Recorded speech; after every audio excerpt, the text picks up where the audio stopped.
बहू कहाँ मर गई? अंदर से आवाज आई, जिंदा हूँ माँ जी। तो फिर मेरी चाय क्यों अभी तक नहीं आई? कब से पूजा करके बैठी हूँ, ला रही हूँ माँ जी। बहू चाय के साथ भजिया भी ले आई। सास ने कहा, तेल का खिलाकर क्या मारोगी? बहू ने कहा, ठीक है माँ जी, ले जाती हूँ। सास ने कहा, रहने दे, अब बना दिया है तो खा लेती हूँ। सास ने भजिया उठाई और कहा, कितनी गंदी भजिया बनाई है तुमने। बहू, माँ जी मुझे कपड़े धोने हैं, मैं जाती हूँ। बहू दरवाजे के पास छिपकर खड़ी हो गई। सास भजिया पर टूट पड़ी और पूरी भजिया खत्म कर दी। बहू मुस्कुराते हुए और काम पर लग गई। दोपहर के खाने का वक्त हुआ। सास ने फिर आवाज लगाई, कुछ खाने को मिलेगा? बहू ने आवाज नहीं दी। सास फिर चिल्लाई, भूखे मारोगी क्या? बहू सामने आई, खिचड़ी रख दी। सास गुस्से से, ये क्या मुझे खिला, इसे नहीं खाना है, इसे ले जाओ। बहू ने कहा, आपको डॉक्टर ने दिन में खिचड़ी खाने को कहा है, खाना तो पड़ेगा ही।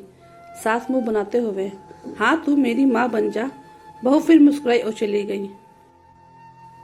आज इनके घर पर पूजा थी।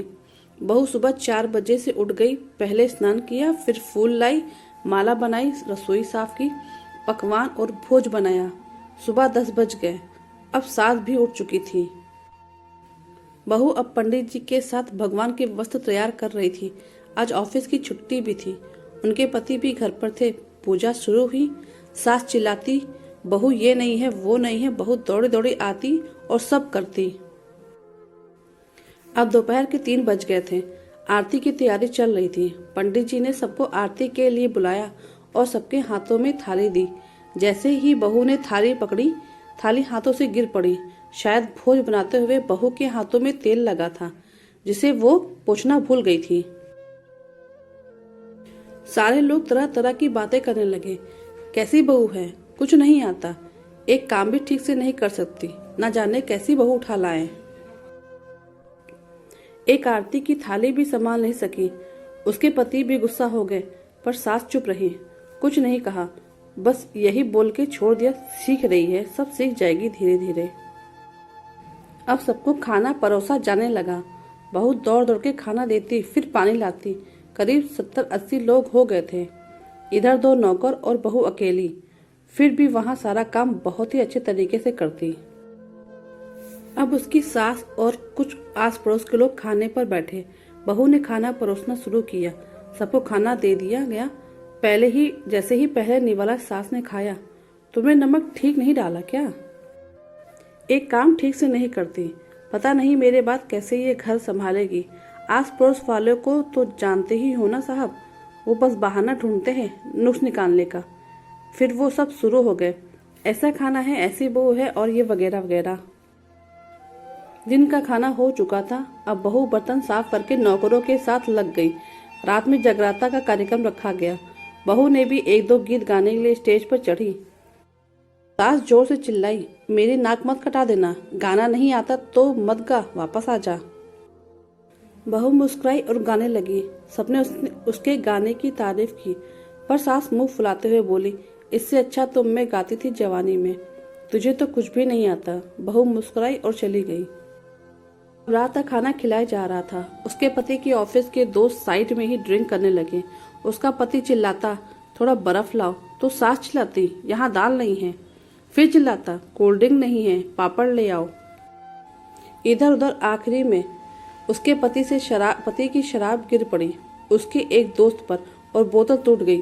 पति गुस्से में 2 झापड़ अपनी पत्नी को लगाते हुए कहता है, जाहिल कहेगी, देख कर नहीं कर सकती, तुझे इतना भी काम नहीं आता। सारे लोग देखने लगे उसकी तरफ। उसकी पत्नी रोते हुए कमरे की तरफ दौड़ी।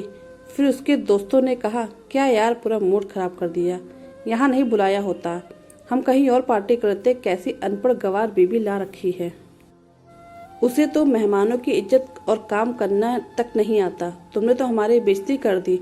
अब आस पड़ोस की औरतों को तो और बहाना मिल गया था। वो कहने लगी, देखो क्या कर दिया तुम्हारी बहू ने, कोई काम की नहीं है। मैं तो कहती हूँ अपने बेटे की दूसरी शादी करा दो, छुटकारा पाओ इस गवार से। सास उठी और अपने बेटे के पास जाकर उसे थप्पड़ मारा और कहा, अरे नालायक, तुमने मेरी बहू को मारा, तेरी हिम्मत कैसे हुई, तेरी टांग तोड़ दूंगी। उसके बेटे के दोस्त कुछ कहने ही वाले थे कि उसकी माँ ने घूरते हुए कहा, चुप, बिल्कुल चुप, यहाँ दारू पीने आए हो, जबकि पता है आज पूजा है और तुम्हें पार्टी करनी है। कैसे संस्कार दिए हैं तुम्हारे माता पिता ने। और किसने मेरी बहू को जाहिल बोला, जरा इधर आओ, चप्पल से मारूंगी अगर मेरी बहू को किसी ने शब्द भी कहा तो। अरे पापी, तूने उस लड़की को बस इसलिए मारा कि तेरी शराब टूट गई।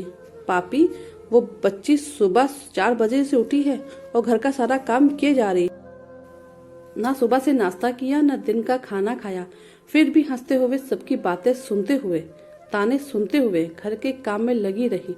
तेरे यार दोस्तों को वो अच्छी नहीं लगी, जूते से मारूंगे तेरे दोस्तों को जो कभी उन्होंने ऐसा कहा। उसके यार दोस्त चुपके से खिसक लिए। अब सास बहू के कमरे में गई और बहू का हाथ पकड़कर बाहर लाई। सबके सामने कहने लगी, किसने कहा था अपनी बहू को घर से निकाल के दूसरी बहू ले आना, जरा सामने आओ। कोई सामने नहीं आया। फिर सास ने कहा, तुम जानते भी क्या हो इस लड़की के बारे में, ये मेरी माँ भी है, बेटी भी है। माँ इसलिए मुझे गलत काम करने पर डांटती है और बेटी इसलिए कभी कभी मेरे दिल की भावनाएं समझ जाती है, मेरी दिन रात सेवा करती है, मेरे 1000 ताने सुनती है पर एक शब्द भी गलत नहीं कहती, न सामने न पीठ पीछे। और तुम कहते हो दूसरी बहू ले आऊं, याद है ना छुटकी की दादी, अपनी बहू की करतूतें। सास ने गुस्से से पड़ोस की महिला को कहा, अभी पिछले हफ्ते ही तुम्हें मियाँ बीबी भूखे छोड़कर घूमने चले गए थे। मेरी बहू ने 7 दिनों तक तुम्हारे घर का खाना पानी, यहाँ तक कि तुम्हारे पैर दबाने जाती थी, और तुम इसे जाहिल बोलती हो। जाहिल तो तुम सब हो जो कोयले और हीरे में फर्क नहीं जानते। अगर आइंदा मेरी बहू के बारे में किसी ने एक लफ्ज भी बोला तो मुझसे बुरा कोई ना होगा, क्योंकि ये मेरी बहू नहीं, मेरी बेटी है। बहू सिसकियां लेते हुए फिर कमरे में चली गई।